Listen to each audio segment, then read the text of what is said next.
नमस्कार दोस्तों, मैं मनोज चतुर्वेदी शास्त्री आप सभी का चांदपुर संदेश चैनल के कार्यक्रम गुस्ताखी माफ में हार्दिक स्वागत करता हूं, अभिनंदन करता हूं। दोस्तों, आज चर्चा करेंगे इस बात पर कि अगर समाजवादी पार्टी का टिकट किसी प्रत्याशी को मिलता है तो उसका क्या नफा और नुकसान उसे या दूसरों को हो सकता है। तो इस पर सबसे पहले हम बात करते हैं मोहम्मद अरशद की, जो टिकट के प्रबल दावेदारों में गिने जा रहे हैं। मोहम्मद अरशद टिकट के प्रबल दावेदार हैं और चूंकि वर्तमान चेयरपर्सन श्रीमती फहमीदा बेगम के सुपुत्र हैं और अभी तक उनका जलवा बदस्तूर कायम है, तो इसलिए अगर समाजवादी पार्टी का टिकट उन्हें मिलता है तो निश्चित रूप से उनका वजन थोड़ा बढ़ेगा। थोड़ा इसलिए क्योंकि समाजवादी पार्टी में उनके विरोधी भी बहुत सारे पैदा हो चुके हैं, जो मैं समझता हूं कि शायद उनके टिकट मिलने का भी पुरजोर विरोध करेंगे और कहीं ना कहीं जो एक लॉबी है, जो एंटी अरशद लॉबी है, वो निश्चित रूप से अरशद के विरोधी का साथ देगी। इसमें कहीं कोई दरार नहीं है और हो सकता है कि वो पार्टी लाइन से बाहर चली जाए। दूसरी बात करेंगे शेरबाज पठान की। शेरबाज पठान भी अपुष्ट सूत्रों से मिली जानकारी के अनुसार समाजवादी पार्टी के टिकट की तैयारी कर रहे हैं। हालांकि इसकी कोई पुख्ता जानकारी हमारे पास नहीं है, लेकिन यदि ऐसा है, अगर ऐसा हो रहा है, ये कोई बड़े आश्चर्य की बात नहीं है, लेकिन अगर ऐसा हो रहा है तो शेरबाज पठान का वजन काफी हद तक बढ़ जाएगा। लेकिन दिक्कत वही है, शेरबाज पठान भी चूंकि समाजवादी पार्टी में काफी समय तक रह चुके हैं और तथाकथित रूप से उन्होंने एक जिला अध्यक्ष के मुंह में तमंचा भी दिया था। हालांकि इसकी हम कोई पुष्टि नहीं करते, वो अलग बात है कि ये एक अफवाह भी हो सकती है और सच्चाई भी हो सकती है। बहरहाल उस पर हम नहीं जाना चाहते, लेकिन कुल मिलाकर उनका एक विरोधी गुट समाजवादी पार्टी में मौजूद है, जो किसी न किसी रूप में वही रुख अख्तियार करेगा जो एंटी अरशद लॉबी रुख अख्तियार करेगी अगर अरशद को टिकट मिलता है तो। द सेम पोजीशन में अब आते हैं तीसरे नंबर पर, और वो नंबर है डॉक्टर मुनीर खालिद का। डॉक्टर मुनीर खालिद भी कहीं ना कहीं प्रत्यक्ष अप्रत्यक्ष रूप से समाजवादी पार्टी के टिकट की जद्दोजहद में लगे हुए हैं लगातार। उनके अच्छे कई वरिष्ठ नेताओं से पार्टी के संपर्क चल रहे हैं। अब ऐसे में डॉक्टर मुनीर खालिद अगर समाजवादी पार्टी का टिकट लाते हैं तो इसको कुछ ऐसे कहिएगा कि पांचों उंगलियां कढ़ाई में और सिर कढ़ाई में। वो क्या कढ़ाई में क्या क्या जाता है मुझे नहीं मालूम। बहरहाल सब कुछ मुनीर साहब का कढ़ाई में होगा और उनका चुनाव चिन्ह भी एक बार कढ़ाई था। अब उसमें कैसी सब्जी पकेगी, क्या सालन पकेगा, वो एक मैटर अलग है। लेकिन डॉक्टर मुनीर खालिद को समाजवादी पार्टी के टिकट लेने के बाद बहुत ज्यादा फायदा होगा, क्योंकि अभी तक उनका कोई विरोधी समाजवादी पार्टी में नहीं है, क्योंकि वो समाजवादी पार्टी में नहीं रहे। और दूसरी बात, डॉक्टर मुनीर खालिद के पास ऑलरेडी एक टीम है, लेकिन समाजवादी पार्टी की जो मजबूत टीम है वो डॉक्टर साहब के साथ जुड़ने के बाद उनकी और चार चांद लगा देगी, यानी उनकी खूबसूरती में और ज्यादा इजाफा हो जाएगा। बाकी तो फिर शेख रे शेख अपनी अपनी देख वाली कहानी शुरू हो ही जानी है। अब तीसरा, चौथा बंदा जो आता है वो बंदा हमारे दृष्टिकोण से है नाजिम खान उर्फ सोनू। नाजिम खान उर्फ सोनू सबसे ज्यादा मजबूत दावेदार हैं टिकट के, यानी समाजवादी पार्टी के टिकट के सबसे मजबूत दावेदार आज की तारीख में अगर कोई माने जा रहे हैं तो वो नाजिम खान उर्फ सोनू, पूर्व नगर अध्यक्ष समाजवादी पार्टी। उसके पीछे कारण बताया जा रहा है कि जो वर्तमान हमारे विधायक जी हैं स्वामी ओमवेश जी, उनका हाथ सोनू साहब के कंधे पर रखा हुआ है और इसका उन्हें भरपूर लाभ मिलेगा। अगर नाजिम खान उस सोनू टिकट लाते हैं तो निश्चित रूप से नाजिम खान उस सोनू की छवि बहुत साफ सुथरी है। समाजवादी में कोई उनका बहुत बड़ा विरोध शायद नहीं है, ऐसा हमें लगता है, और युवा है। यूं कुल मिलाकर शहर में उनकी छवि साफ सुथरी है, कोई कंट्रोवर्सी नहीं है, किसी प्रकार का किसी से उनका वैरभाव नहीं है और बिल्कुल नया चेहरा है, एकदम नया चेहरा। पतियापाड़ा मोहल्ला निश्चित रूप से उनका इलेक्शन लड़ाने में जी जान से जुट जाएगा और समाजवादी पार्टी की टीम भी सोनू को हीरो बनाने में लगेगी, इसमें कहीं कोई शक नहीं है। अब ये दोनों मिलकर उस इलेक्शन को कितना उठा पाते हैं, ये जरूर एक दिलचस्प हो सकता है देखने का। अलबत्ता जहां तक सोनू साहब की पहचान हिंदू समाज में है तो काफी हद तक सोनू को लोग जानते हैं, लेकिन बहुत ज्यादा पॉपुलर व्यक्ति नहीं है, बहुत ज्यादा प्रख्यात व्यक्ति नहीं है, इसलिए उन्हें अपनी पहचान बनानी पड़ेगी और उसे बनाने में उन्हें बहुत ज्यादा वक्त लगेगा ऐसा हमें नहीं लगता, क्योंकि जिस समय शेरबाज पठान चुनाव लड़े थे उन्हें कोई नहीं जानता था।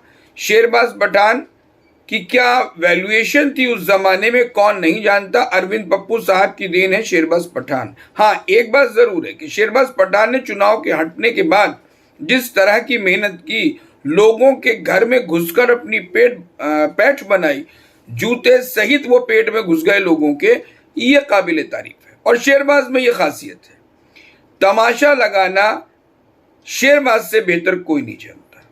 बहुत बढ़िया तकरीर और अपनी तकरीरों से सामने वाले को प्रभावित करने की जो क्षमता शेरबाज पठान में है, कोई उसका सानी नहीं है। ये शायद उनके खानदानी गुण हैं कि बहुत बेहतरीन वो तकरीर करते हैं, लोगों को जुटाने में, भीड़ इकट्ठी करने में उनका कोई सानी नहीं है और नो डाउट कि वो नॉन स्टॉप बोलने में माहिर हैं और बहुत अच्छा बोलते हैं। तकरीरें हमने उनकी सुनी है और बहुत बुलंद आवाज में बोलते हैं। तो इसलिए शेरबाज पठान में बहुत सारे ऐसे गुण थे जो हो सकता है कि सोनू साहब में न हो, इसलिए सोनू साहब शेरबाज पठान साहब की बराबरी उसी तरीके से करेंगे, इस पर हम कोई टीका टिप्पणी नहीं करेंगे। लेकिन हाँ, सोनू एक नया चेहरा होगा और समाजवादी पार्टी की टीम और मोहल्ला पतियापाड़ी का जो एक लॉबी है वो सोनू को जबरदस्त उठान देगी। अब वो कितना सरवाइव कर पाते हैं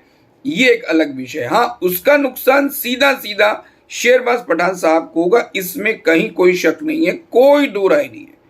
सोनू साहब को टिकट मिलने के बाद शेरबाज पठान साहब को जबरदस्त नुकसान होगा, इसमें कहीं कोई शक नहीं है।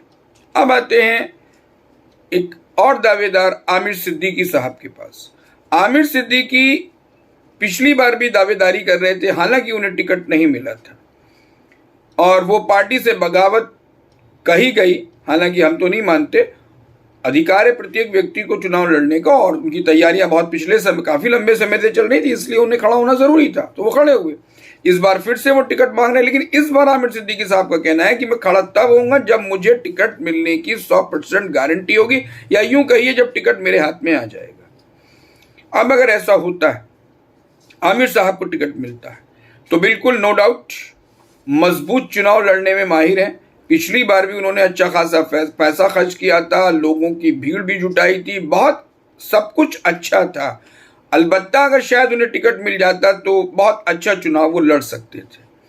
आमिर सिद्दीकी साहब के टिकट मिलने से नुकसान होगा मोहम्मद अरशद साहब को, उसका बहुत बड़ा नुकसान शेरबाज पठान साहब को नहीं होगा, ना ही डॉक्टर मुनीर खालिद को कोई खास फर्क पड़ेगा, लेकिन मोहम्मद अरशद को बहुत बड़ा फर्क पड़ेगा, क्योंकि बैकवर्ड में आमिर सिद्दीकी अपनी सेंध लगाने में कामयाब रहेंगे और हिंदू समाज में भी वो काफी हद तक सेंध लगाने में कामयाब रहेंगे। समाजवादी पार्टी का जो गुट है वो आमिर सिद्दीकी के साथ खड़ा रहेगा, बहुत बड़ा विरोध उनका समाजवादी पार्टी के इंटरनल नहीं है, ऐसा हमारा मानना है। रहा सवाल कलाल बिरादरी का, तो निश्चित रूप से कलाल बिरादरी के पास कोई दूसरा चेहरा है ही नहीं, तो उनकी जरूरत भी है और मजबूरी भी है कि वो आमिर सिद्दीकी साहब के साथ खड़े रहे और खड़ा होना भी चाहिए। अब आते हैं एक और नए चेहरे पर, जिनका भी हमारे पास कोई ठोस प्रमाण नहीं है, हम निश्चित दावे से नहीं कह सकते, लेकिन हाजी मोहम्मद नफीस, जिन्होंने अपना नाम पहले हाजी नफीस ठेकेदार लिखा था, वो नफीस साहब चुनाव लड़ने की तैयारी कर रहे हैं और खबरें ये हैं कि वो भी समाजवादी पार्टी के टिकट की तलाश में हैं। हालांकि हम कोई दावा नहीं कर सकते, क्योंकि खुद नफीस साहब ने हमसे साफ मना किया था कि वो किसी भी टिकट के लिए कोशिश नहीं करेंगे। लेकिन ये राजनीति है, कब आदमी बदल जाता है, कब उसकी परिस्थितियां उसको क्या अलाउ करती हैं, दैट्स ए डिफरेंट थिंग। तो डेफिनेटली हाजी नफीस भी टिकट लाने की तैयारी में लगे हैं, ऐसी हमारे पास खबरें हैं। और अगर हाजी मोहम्मद नफीस को टिकट मिलता है तो जैसे शोर मच जाता है, बारिश बहुत तेजी के साथ पड़ती है, एकदम से ऐसा लगता है कि सारी प्रलय आ जाएगी, और उसके बाद फिर माहौल केवल हल्की बूंदाबांदी और लोग अपने अपने काम पे निकल जाते हैं। ठीक यही स्थिति होगी अगर हाजी मोहम्मद नफीस साहब को टिकट मिलता है। बहुत ज़बरदस्त शोर मचेगा, इसमें कोई शक नहीं है कि हाजी नफीस अपने आप को चमकाने में बहुत एक्सपर्ट हैं और दिल से वो चुनाव लड़ रहे हैं, इसमें कोई दो राय नहीं है। मेहनत कर रहे हैं, इसमें भी कोई शक व शुबा नहीं है, और पैसा भी पानी की तरह बहा रहे हैं, इस बात में भी हमें किसी प्रकार का कोई डाउट नहीं है। समाजवादी पार्टी की टीम उनके पास एक साथ जुड़ेगी। अगर उस शोर को, वो जो एकदम से प्रलय सी आएगी अचानक, जिसे क्या बोलते हैं कयामत, उसको अगर कामयाब रखने में, उसे बनाए रखने में, अंत तक अगर हाजी मोहम्मद नफीस कामयाब हो गए तो चुनाव रुख पलट सकता है, अगर वो कामयाब हो गए। ठीक उसी तरह से अगर मान लीजिए सोनू साहब या मान लीजिए आमिर सिद्दीकी साहब इस तरह की प्रलय, तो ये सब मनाएंगे, लेकिन वो धीरे धीरे धीरे ऐसे गुब्बारे में से हवा निकल जाने वाली है जैसे कि निकलती है। ये सिर्फ आमिर सिद्दीकी, हाजी नफीस या सोनू की बात नहीं है, ये अरशद की भी कहानी ऐसी थी, शहरबाज साहब की भी कहानी ऐसी थी, लेकिन ये उस प्रलय को बनाए रखते रहे आखिर तक।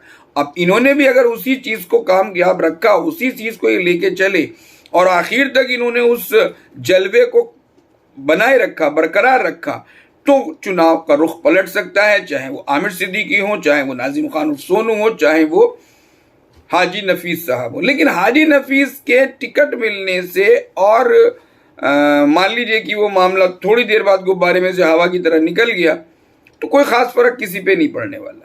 नाजिम खान उर्फ सोनू जरूर फर्क डालेंगे शहरबाज पठान साहब पर, और आमिर साहब फर्क डाल सकते हैं कहीं ना कहीं मोहम्मद अरशद साहब पर।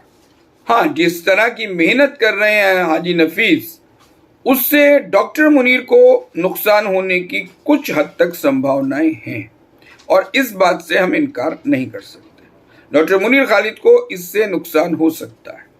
तो कुल मिलाकर अभी और नाम मेरे पास नहीं है, हमारी नॉलेज में भी नहीं है कि कौन टिकट लड़ने की कोशिश कर रहा है या कौन तैयारी, अगर कोई आगे को आता है या कोशिश करता है। असद साहब जरूर है, आई एम सॉरी, असद साहब का नाम मैंने इसलिए नहीं लाया क्योंकि असद साहब टिकट लाते तो मुझे नहीं लगता कि बहुत बड़ा कोई तूफान आने वाला है।